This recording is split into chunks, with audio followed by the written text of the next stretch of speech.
Da comienzo en Radio María, Ahí tienes a tu madre, un programa dirigido por el padre Juan Miguel Ferrer.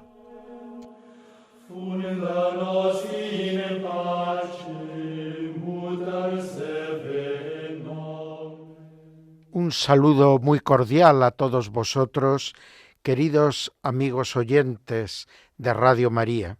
Como nos han anunciado, comenzamos ahora el programa Ahí tienes a tu madre, que os acompañará a lo largo de la próxima hora de programación, de 5 a 6 de este domingo 1 de marzo en la península y de 4 a 5 en las Islas Canarias. Os saluda Juan Miguel Ferrer. Comenzamos con nuestro sumario, que nos sirve de introducción y nos recuerda los principales temas que vamos a abordar en el programa de esta semana. Comenzaremos con el Conociendo a tu madre, que es de alguna manera la presentación teológica de nuestro programa. En él vamos a seguir con las aportaciones que el culto mariano, que la liturgia mariana ofrece a la teología sobre el misterio de María en la Iglesia. Y venimos ya desde bastantes programas comentando la colección de misas de la Virgen María.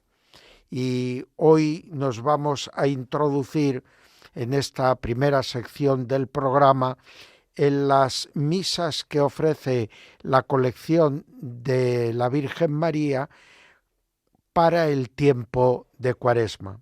Es verdad que sabemos que ordinariamente en el tiempo de Cuaresma no se pueden celebrar misas votivas, pero la colección de misas prevé una excepción para aquellos lugares que se pueden considerar santuarios marianos y donde la gente acude precisamente al encuentro de la Virgen María en sus múltiples advocaciones. Y por eso ofrece una pequeña serie de misas especialmente seleccionadas para el tiempo cuaresmal. Nosotros aquí hoy vamos a comentar dos de ellas, en concreto la que ocupa el número 10 y el número 14 en esta serie de misas de la Virgen María para los diversos tiempos del año litúrgico.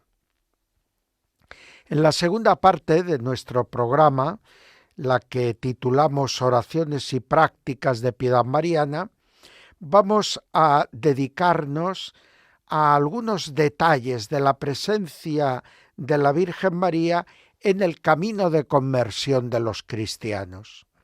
Cómo la piedad del pueblo cristiano, guiada por los pastores de la Iglesia, ha ido seleccionando una serie de pequeños detalles que hacen que María esté presente siempre en el itinerario de conversión de los fieles cristianos, de los discípulos de su Hijo. Pues hecha esta presentación breve hoy de nuestro programa, vamos a hacer una primera pausa ahora que estamos empezando y vamos a elevar nuestra oración por las vocaciones al ministerio ordenado. ¿Por qué lo hacemos? Pues porque nos encontramos en el fin de semana que en la tradición de la Iglesia de Roma se celebraban las témporas de Cuaresma, unos días dedicados a intensificar la oración y la súplica del pueblo cristiano. Y era costumbre durante muchos siglos de que en el sábado de esas témporas de Cuaresma la Iglesia administraba el sacramento del orden. Por eso nosotros recordamos en este momento esa antigua tradición y en este domingo, domingo segundo de Cuaresma, domingo de la transfiguración del Señor en el camino cuaresmal de la Iglesia, pues elevamos nuestra súplica pidiendo por las vocaciones al ministerio ordenado, para que sean muchas y santas. Mientras tanto, vamos a escuchar el canto del Agnus Dei de la misa octava del repertorio gregoriano.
Conociendo a nuestra Madre, la enseñanza del Magisterio sobre María.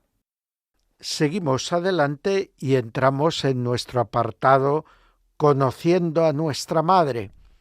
Y tal y como lo hemos anunciado en el sumario que nos sirve también de introducción al programa, vamos a ver hoy, dentro de la colección de misas de la Virgen María, 2 misas de las que presenta esta colección para el tiempo de Cuaresma. Nos dice en primer lugar la colección de misas que en el tiempo de Cuaresma los fieles, escuchando con más abundancia la palabra de Dios, entregándose a la oración, haciendo penitencia, recordando su bautismo y siguiendo a Cristo en el camino de la cruz, se preparan para celebrar debidamente la Pascua, la fiesta primordial y principal del año cristiano. En este camino cuaresmal, la Sagrada Liturgia propone a los fieles la bienaventurada Virgen María como modelo del discípulo que escucha con fe la palabra de Dios y, siguiendo las huellas de Cristo, se encamina al sitio llamado de la calavera, para así morir con él. Terminada la Cuaresma, en el Triduo Pascual, la bienaventurada Virgen es presentada a los fieles como la nueva Eva, o sea, la mujer nueva, que junto al árbol de la cruz fue asociada a Cristo, el hombre nuevo. A los desobedientes Adán y Eva reemplazan los nuevos hombres y mujeres obedientes, Jesús y María, su madre. El primero de los formularios que quiero comentar viene titulado Santa María, discípula del Señor. En la misma presentación de este formulario dentro de la colección de misas, leemos: el tiempo de Cuaresma es un camino que los fieles recorren entregados más intensamente a escuchar la palabra de Dios y a la oración, y llevando la cruz con ánimo más generoso, para que, purificados interiormente, lleguen a una digna celebración de las fiestas pascuales. De este modo se convierten en auténticos discípulos de Cristo, que escuchan sus palabras y se esfuerzan por retenerlas, siguen sus huellas, negándose a sí mismo, y procuran estar fielmente junto a la cruz de Jesús. Por ello, si por causa justa se celebra la misa de la bienaventurada Virgen María, se emplea oportunamente este formulario en el que la Madre del Señor es venerada como modelo del discípulo fiel que cumple la palabra de vida. La bienaventurada Virgen, en efecto, que por un don singular de Dios fue Madre de Cristo, fue también por una razón especialísima su primera y más perfecta discípula. Comienza el formulario con una antífona de composición eclesiástica. Dichosa eres, María, que al recibir el anuncio del ángel has sido hecha madre del Verbo de Dios. Dichosa tú, que meditando en silencio las palabras del cielo, te has convertido en discípula del Señor. Hay un título que es un poco extraño, pero que se encuentra ya en los padres del siglo II, uno de los más antiguos, por lo tanto, títulos que la Iglesia ha aplicado a la Madre del Redentor, a la Virgen María, y es el de hija de su Hijo. Luego será Dante, el gran escritor del Renacimiento italiano, el que en la Divina Comedia vuelva a utilizar y de algún modo despierte en la conciencia de la Iglesia este título mariano y su significado. ¿Cómo puede ser María, que es la Madre de Cristo, la Madre de Dios, que es proclamada así en el Concilio de Éfeso, y cómo puede ser al mismo tiempo hija de su Hijo? María es Madre de Jesús porque es quien le da la humanidad. Pero María es hija de su Hijo porque, contemplando a su Hijo, guardando las palabras y gestos de su Hijo en el corazón y saboreándolas constantemente, ella se va perfeccionando cada día en su condición de hija de Dios y de discípula perfecta de nuestro Señor Jesucristo. En este sentido espiritual, María es en verdad hija de su Hijo, en el sentido de que le tiene por padre espiritual, por su maestro y su guía. Por lo tanto, en ese mismo sentido, vemos que este formulario de misa pues nos invita a mirar a María para aprender con ella a seguir fielmente a Jesús. La oración colecta dirá: Señor Dios nuestro, que en la bienaventurada Virgen María nos das el modelo del discípulo fiel que cumple tu palabra. No en vano ella es la que ha dicho ante el saludo del ángel y como resultado de un discernimiento espiritual al que ha ido en el que ha ido avanzando, guiada de la mano del mensajero divino, termina diciendo: he aquí la esclava del Señor, hágase en mí según tu palabra. Y prosigue la oración: abre nuestros corazones para escuchar el mensaje de la salvación que, en virtud del Espíritu Santo, ha de resonar diariamente en nosotros y producir fruto abundante.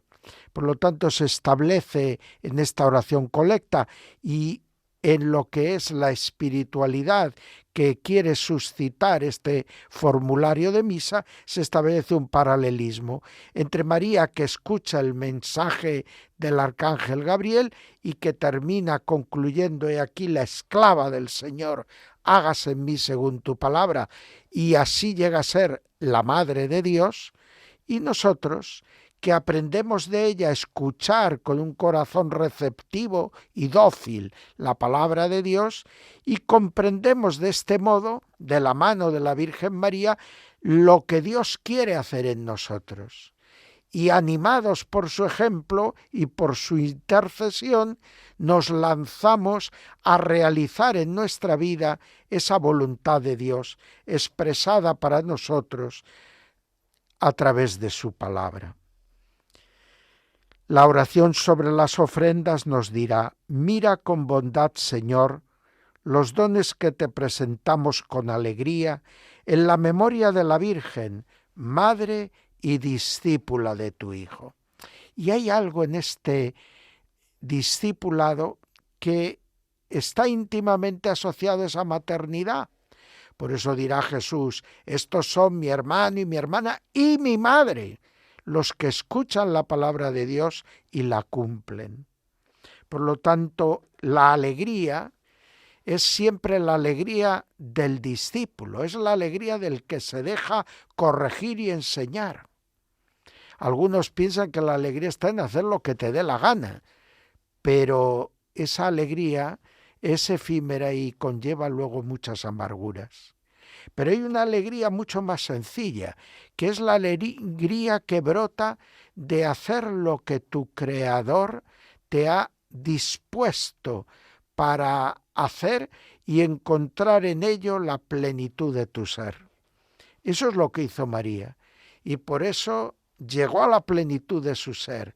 Fue la Madre de Dios, pero a eso llega escuchando cada día la palabra y procurando realizarla en su vida. Y prosigue la oración.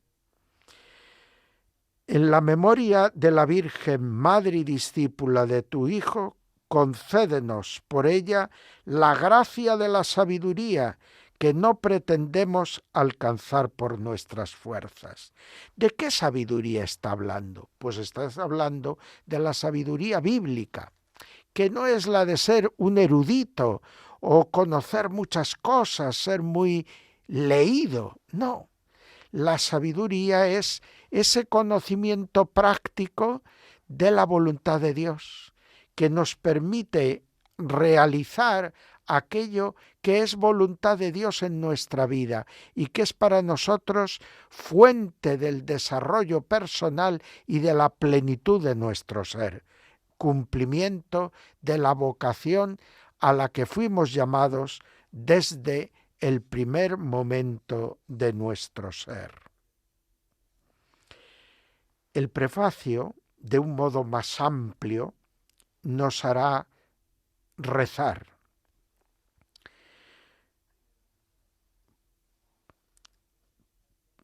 Se concluye la primera parte del prefacio con la expresión repetida por Cristo Señor nuestro y comienza, cuya madre, Madre de Cristo Señor nuestro, la gloriosa Virgen María, con razón es proclamada bienaventurada, porque mereció engendrar a tu Hijo en sus entrañas purísimas. El título más grande que puede recibir María es ser Madre de Dios. Y sigue, pero con mayor razón es proclamada aún más dichosa, porque como discípula de la palabra encarnada, buscó solícita tu voluntad y supo cumplirla fielmente. Es lo que dirá San Agustín, que María es más dichosa por haber concebido por el oído con la fe del corazón, en este corazón, su condición de discípula de su Hijo, que por el hecho de haber engendrado por obra del Espíritu Santo en su vientre la humanidad de Cristo. Es más grande por ser discípula, por acoger a Jesús en plenitud, que por el mero hecho de darle la carne humana. Por eso cuando una mujer del gentío gritó, dichosos los pechos que te amamantaron y el vientre que te crió, Jesús dijo, di más bien dichosos los que escuchan la palabra de Dios y la cumplen. En la oración poscomunión pediremos a Dios, alimentados con esta Eucaristía, te pedimos, Señor, llenos de gozo, que siguiendo el ejemplo de la Virgen, seamos verdaderos discípulos de Cristo, que escuchan diligentemente sus palabras y las cumplen con fidelidad. Y este escuchar diligentemente la palabra del Señor y cumplirla con fidelidad es la fuente del gozo que aparece con tanta frecuencia en este formulario de misa. El otro formulario de misa, de los reservados para el tiempo cuaresmal, y que quería comentar en este momento, pues es el formulario número 14, que está dedicado a la bienaventurada Virgen María, Madre de la Reconciliación. Dirá la presentación del formulario: el tiempo de Cuaresma tiene un carácter bautismal y penitencial a la vez. No en vano los antiguos llamaban a la penitencia el segundo bautismo. Por esto, ya desde el miércoles de ceniza, resuena en la liturgia la voz del apóstol: en nombre de Cristo os pedimos que os reconciliéis con Dios, que os dejéis reconciliar con Dios. Este texto aparece también en esta misa de la bienaventurada Virgen María, Madre de la Reconciliación. En la reconciliación de los hombres con Dios, la Iglesia ha ido conociendo cada vez más claramente el papel que Dios atribuía a la bienaventurada Virgen María. En los primeros siglos, los santos padres, al tratar del misterio de la encarnación del Verbo, afirman con frecuencia que el seno virginal de la Madre del Señor fue el lugar donde se realizó la paz entre Dios y los hombres. Con esta doctrina armoniza muy bien el magisterio de los romanos pontífices de nuestros últimos años. La bienaventurada Virgen, enseñaba San Juan Pablo II, por su maternidad divina fue hecha colaboradora de Dios en la misma obra de la reconciliación. Así lo recordaba el Papa polaco en la exhortación apostólica postsinodal Reconciliatio et Penitentia, dedicada precisamente al sacramento de la reconciliación, después de un sínodo dedicado al mismo.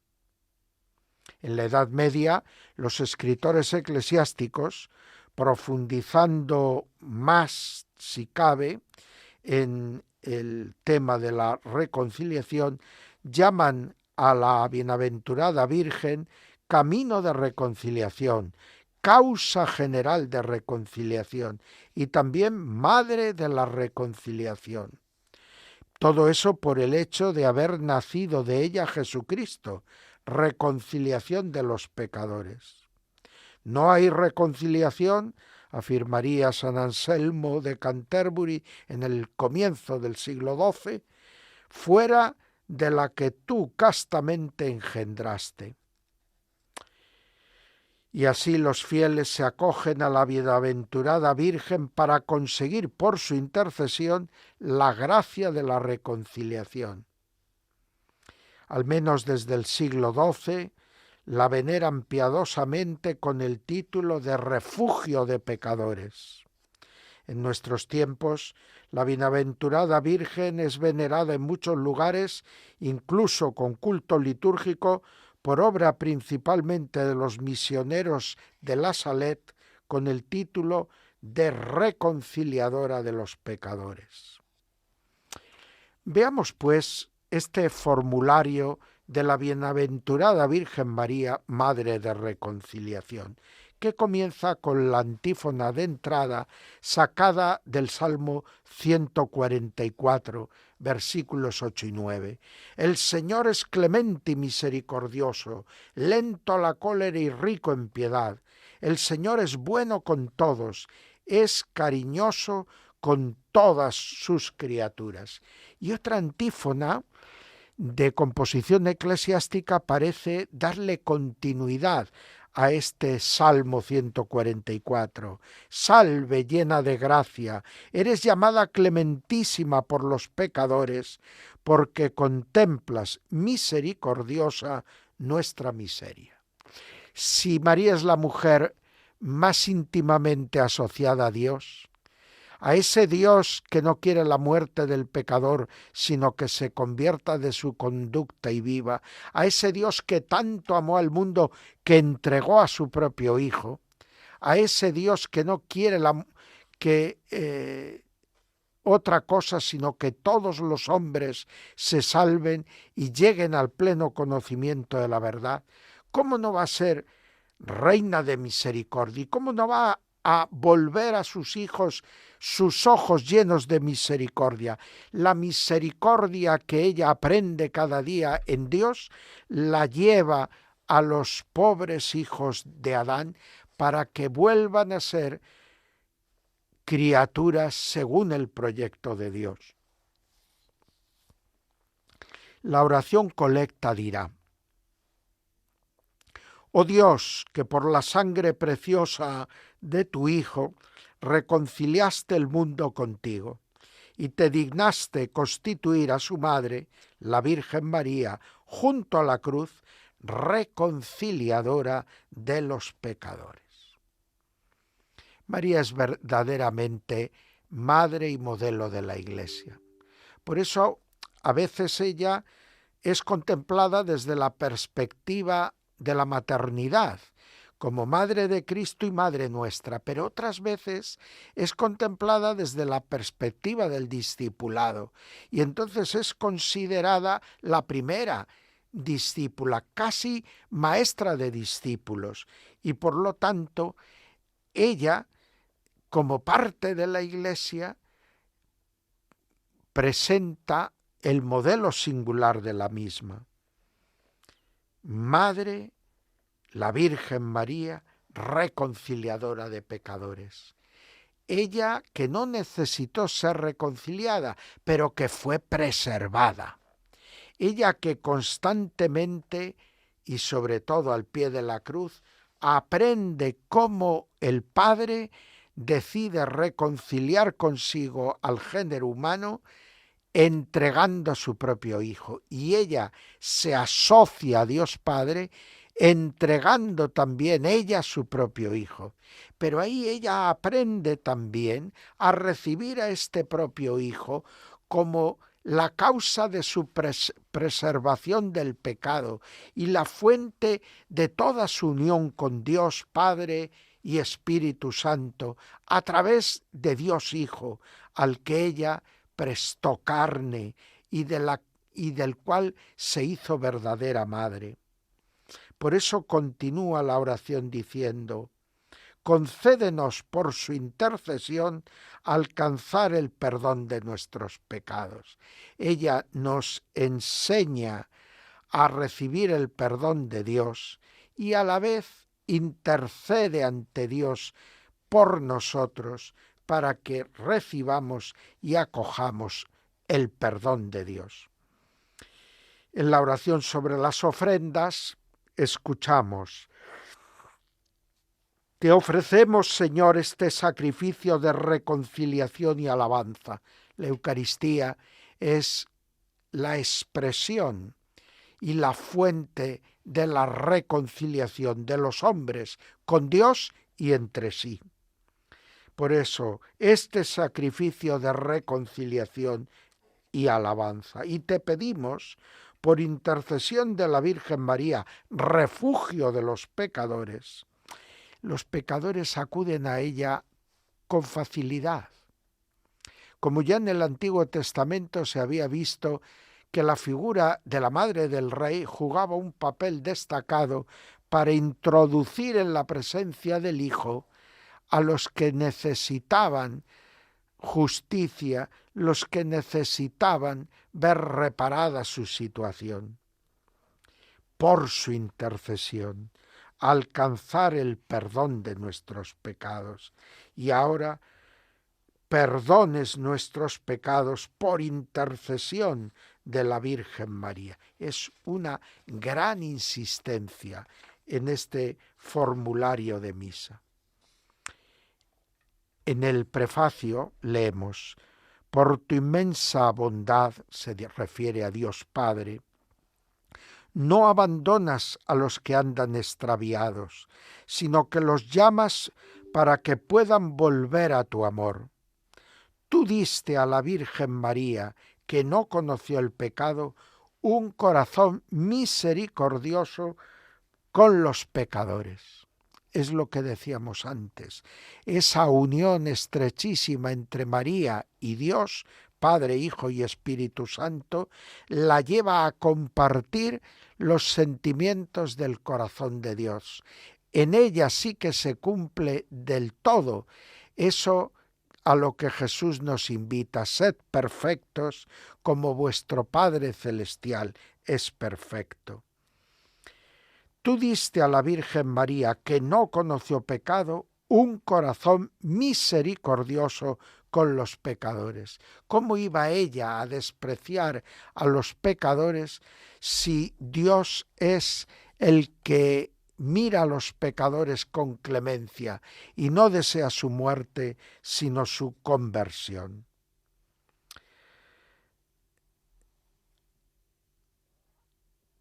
Estos, los pecadores, percibiendo su amor de madre, se refugian en ella implorando tu perdón. Al contemplar su espiritual belleza, se esfuerzan por librarse de la fealdad del pecado, y al meditar sus palabras y ejemplos, los de María, se sienten los pecadores llamados a cumplir los mandatos de tu Hijo.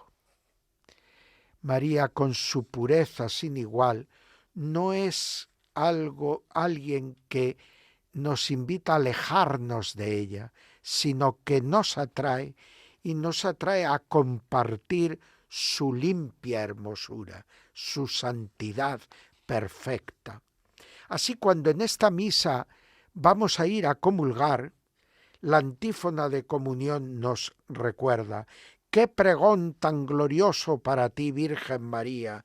Porque de ti ha nacido el Sol de justicia, Cristo nuestro Dios. Este Cristo que recibimos en comunión, no hemos de mirarlo en este momento como el Señor juez del cielo y de la tierra, sino como el que es misericordia para los pecadores, el que a los pecadores arrepentidos y a quienes se han dispuesto por el sacramento de la reconciliación para recibir dignamente la Eucaristía, les perdona aún los pecados veniales que pudieran tener y les colma de la gracia para que no vuelvan a pecar.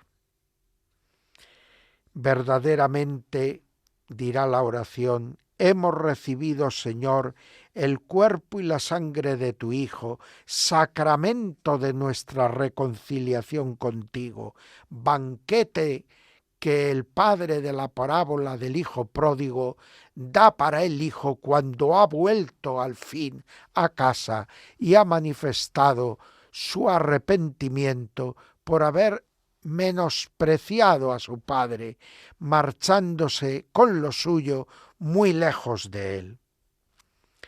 Dirá la oración: concédenos, por intercesión de la Santísima Virgen María, los dones de tu misericordia y el premio de la redención eterna.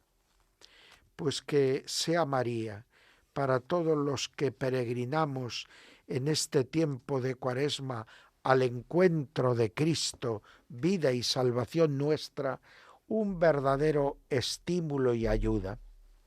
Ahora, terminando este primer apartado de nuestro programa, vamos a volver de nuevo a la oración.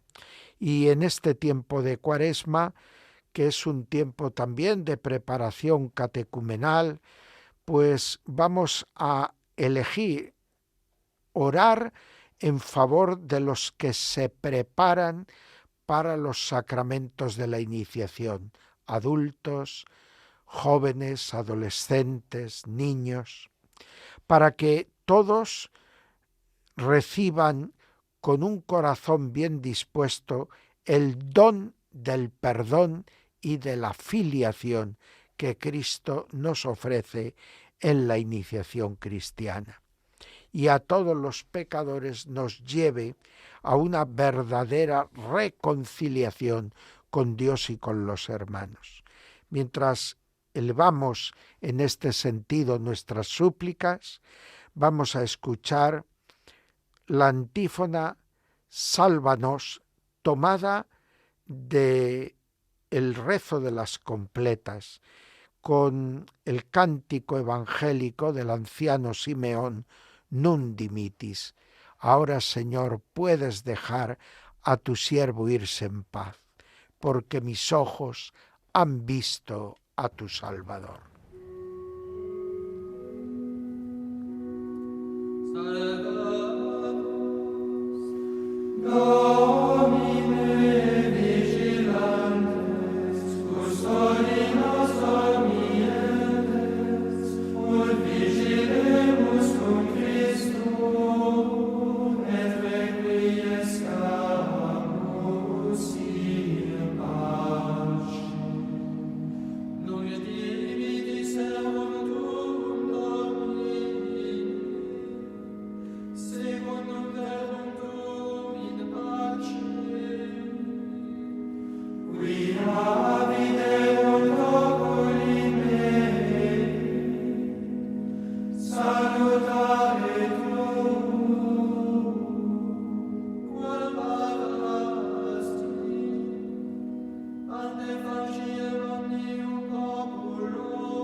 Oraciones y prácticas de piedad marianas.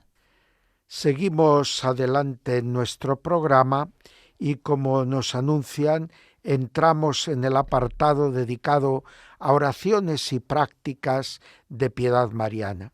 Y habíamos dicho en el sumario introducción del programa de este domingo, 1 de marzo del 2026, que precisamente íbamos a hablar de esos pequeños signos de la presencia de María en la vida y el camino de conversión de todos los fieles cristianos. Todos necesitamos conversión, todos caminamos juntos en este camino de conversión que es la Santa Cuaresma. Y lo primero que me gustaría a mí recordar es aquel buen consejo, Nuestra Señora del Buen Consejo, el buen consejo que María dio a los criados de las bodas de Caná. No olvidemos que este milagro es el protomilagro en el Evangelio de San Juan.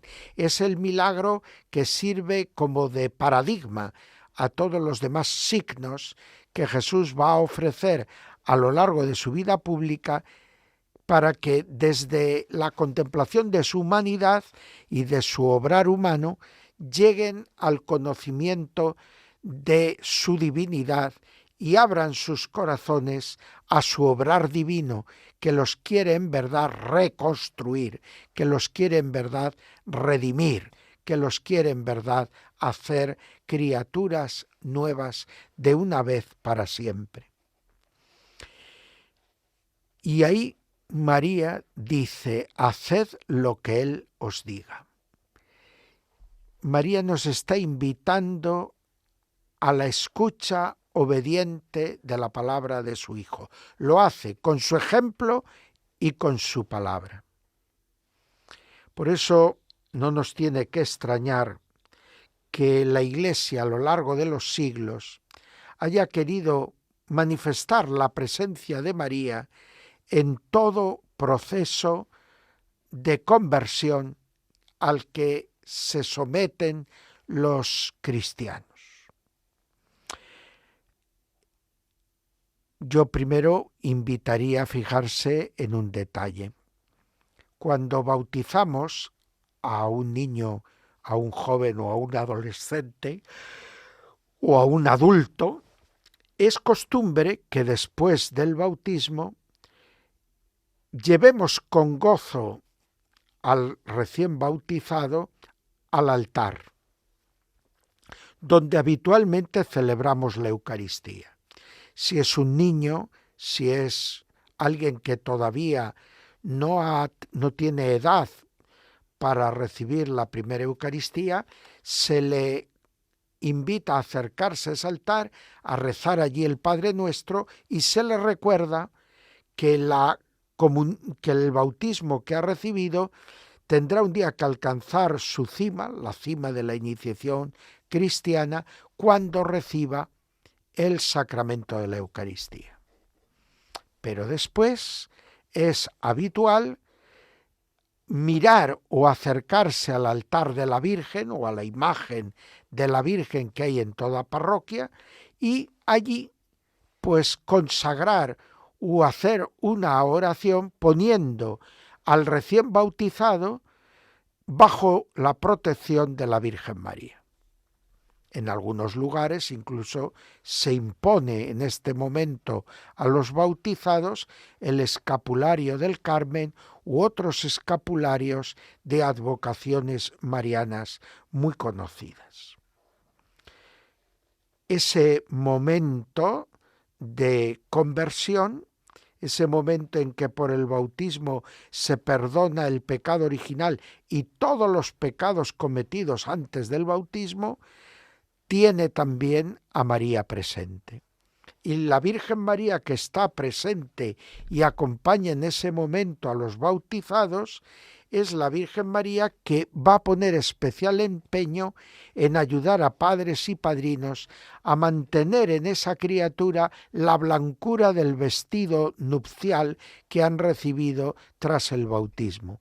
Y es la misma Virgen María, en ese contexto de redención, en ese contexto de renovación que ha provocado el bautismo en los recién iniciados, pues va a poner la luz de Cristo, la luz que siempre está iluminando su corazón, porque ella no ha conocido el pecado, la luz de la fe, de la caridad, de la confianza en Dios. La Virgen María presente en la iniciación cristiana, presente en ese momento de purificación e inserción en Dios. En segundo lugar, que pronto en la catequesis a todos los niños se les enseña junto al Padre Nuestro el Ave María. Y cuántas veces a lo largo de nuestra existencia cristiana rezamos con esta oración tan antigua, inspirada grandemente en la Sagrada Escritura, en el saludo del Arcángel Gabriel a María e inspirada en algunos escritos de los padres de la Iglesia. Allí en el Ave María nos presentamos ante la Señora como pobres pecadores.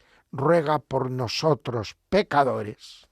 Ruega por nosotros pecadores. Sí, esto es lo que somos nosotros. Tú, la Inmaculada, nosotros pecadores. Pero tú, nuestra Madre, nos entregó a ti, Jesús, como hijos, sabiendo que éramos pobres pecadores. Ahora por eso te miramos y nos dirigimos a ti como pecadores para que nos auxilies, para que nos ayudes. ahora y en la hora de nuestra muerte.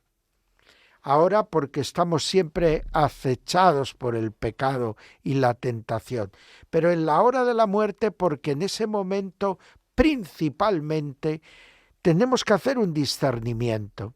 En ese momento nos tentará el maligno y nos tenderá la mano el Señor.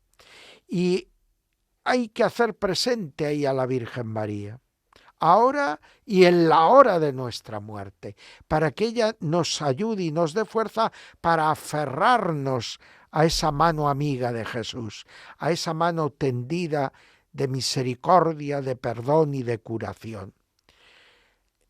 Envía tu espíritu y renovarás la faz de la tierra. ¿Con qué razón miramos los pobres pecadores a María en ese momento en que rezamos el Ave María y confiamos recibir de su intercesión ese consuelo, esa fortaleza para poder apartarnos del pecado, resistir la tentación y realizar la voluntad de Dios? Al llegar al final de cada día, la Iglesia reza las completas. Es lo que hace cuando va a acostarse. Y recuerda que cuando se acuesta para el descanso nocturno, de alguna manera pregusta la muerte. Los cristianos acostumbraban llamar a la muerte dormitorio, al lugar donde se acoge la muerte, dormitorio, porque la muerte cristiana es como un quedar dormido para despertar luego, cuando el Señor te llame, para un nuevo día. De ahí que completas, mira la muerte, y laudes, mira la resurrección y la vida eterna. Por lo tanto, en el momento de las completas, cuando nos vamos a acostar, rezamos e invocamos a María. Como no podía ser de otro modo, recordamos al anciano Simeón que dijo: ahora, Señor, puedes dejar a tu siervo irse en paz. El anciano Simeón que le dijo a María que su hijo era una bandera discutida, una piedra de tropiezo, y que no la extrañase que a ella le iba a traspasar una espada de dolor, porque este hijo iba a ser rechazado, este que era la vida iba a ser llevado a la muerte, este que era el perdón iba a ser condenado sin perdón. Y efectivamente, María, que está junto a su hijo, María acompaña como a los que rezan completas y entonan al final de las mismas una antífona mariana, acompaña a todos los que pasan por la prueba del sufrimiento y del dolor, por la prueba del mismo momento de la muerte. También hemos de recordar que en España había una tradición popular que era que el penitente, al llegar para confesarse al confesionario, hacía valer que estaba allí presente al sacerdote, que a lo mejor por causa de la reja del confesionario no podía ver al penitente, que había un penitente que había llegado allí. Y saludábamos diciendo: Ave María Purísima. Bueno, esto evidentemente no nace de que hayamos querido, en primer lugar, iniciar la celebración de la reconciliación con esta salutación a María. Pero era cierto que según avanzó la piedad mariana en España, y sobre todo según fue tomando y echando raíz la devoción inmaculista, pues se hizo general como saludo para indicar que uno llegaba a una casa ajena el decir Ave María Purísima, y el que desde dentro los habitantes de esa casa te dieran acogida y hospitalidad diciendo sin pecado concebida. Y como eso era la costumbre popular a la hora de ir o entrar a cualquier casa, al llegar a la iglesia y al confesionario para recibir el sacramento de la reconciliación, los penitentes en España saludaban también de esta misma manera: Ave María Purísima. Pero no es simple casualidad. Esto fue verdaderamente oportuno, porque en este saludo está el reconocimiento de la condición sin pecado de María Inmaculada.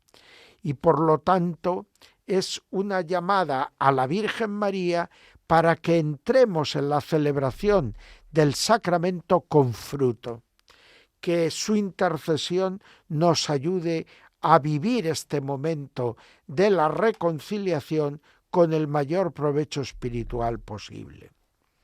Y termino recordando que en Etiopía el saludo corriente entre las gentes en la calle es decir «Viva María» o «Ave María Purísima».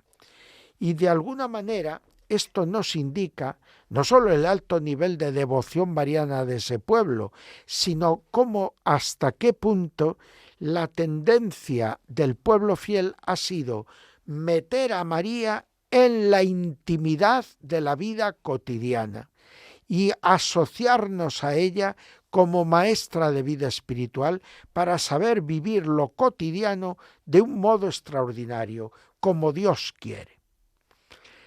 Terminado este apartado de nuestro programa, vamos, antes de despedirnos, a volver a elevar nuestra oración a Dios. Lo hacemos en este tiempo de reconciliación por los penitentes, para que Dios infunda en los pecadores deseos de reconciliarse con Él y con su Iglesia, y para que los que se encaminan a esa reconciliación lleguen a ella con el mayor y más profundo sentimiento de contrición, de dolor, de amor por haber ofendido a quien tanto bien nos ha hecho. Y al mismo tiempo que todos lleguemos con un corazón que nos ayude a recibir el perdón, de modo que genere en nosotros actitudes y virtudes que nos alejen cada día más del pecado, de nuestros pecados.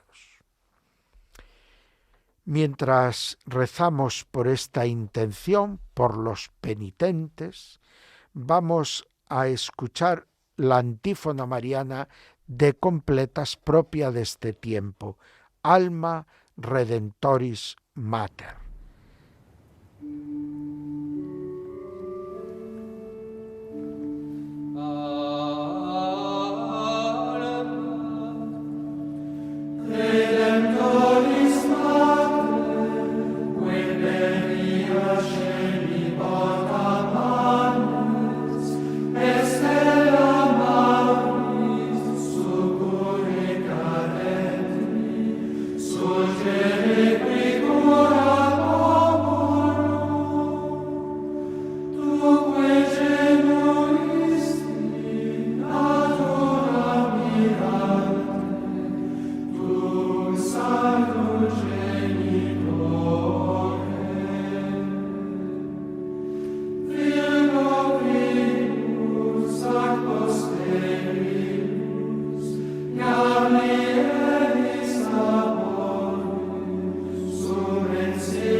Y llegamos ya al final de nuestro programa, y en este día la despedida tiene que hacer presentes muchas circunstancias importantes. El próximo programa lo tendremos el 15 de marzo y estaremos celebrando el cuarto domingo de Cuaresma, el domingo de la alegría, el domingo del Letare, cuando los fieles cristianos de Roma en la antigüedad, al hacer la estación cuaresmal que les llevaba desde la iglesia de la Santa Cruz de Jerusalén, allí en Roma, hasta San Juan de Letrán, iban arrancando rosas silvestres de los setos que separaban unas fincas de otras allí en el monte Chipolario, el monte de las Cebollas, que separa la Basílica de la Santa Cruz de la Basílica del Laterano. Y ahí con esas flores, rompiendo la norma severa de la Cuaresma, presentaban en la Eucaristía esas rosas, primeras rosas, ante el altar de Dios. De ahí el que en este domingo se nos deje llevar flores, que en este domingo nos fijemos en la alegría y pregustemos el perdón de Dios y el gozo de la Pascua. Por lo tanto, este domingo especialmente alegre, nosotros vamos a tener nuevamente el programa. Y además, este domingo es el domingo antes de la fiesta de San José, que como sabéis es el 19 de marzo. Y entonces queremos fijarnos también en esa unión estrecha que Dios quiso entre José y María. Verdaderos esposos, aunque no padres carnales de Jesucristo. Jesús sabemos que nació por obra y gracia del Espíritu Santo de Santa María Virgen, pero José se vio asociado por Dios a esta madre y a este niño, a este hijo. Y algo hay especialmente delicado y maravilloso para vivir nuestra devoción a José y María contemplando desde una perspectiva mariológica la fiesta también de San José. Hasta pronto, queridos amigos. Que el tiempo de Cuaresma, unidos a María y siguiendo su ejemplo, reconfortados con su intercesión, sea para todos un tiempo de alegría, de paz, de gozo en el Espíritu Santo, viéndonos reconciliados con Dios y con los hermanos. Ave Maria Stella, Dei Mater ad preserver virgo felis celi porta. Acaban de escuchar Ahí tienes a tu madre, un programa dirigido por el padre Juan Miguel Ferrer.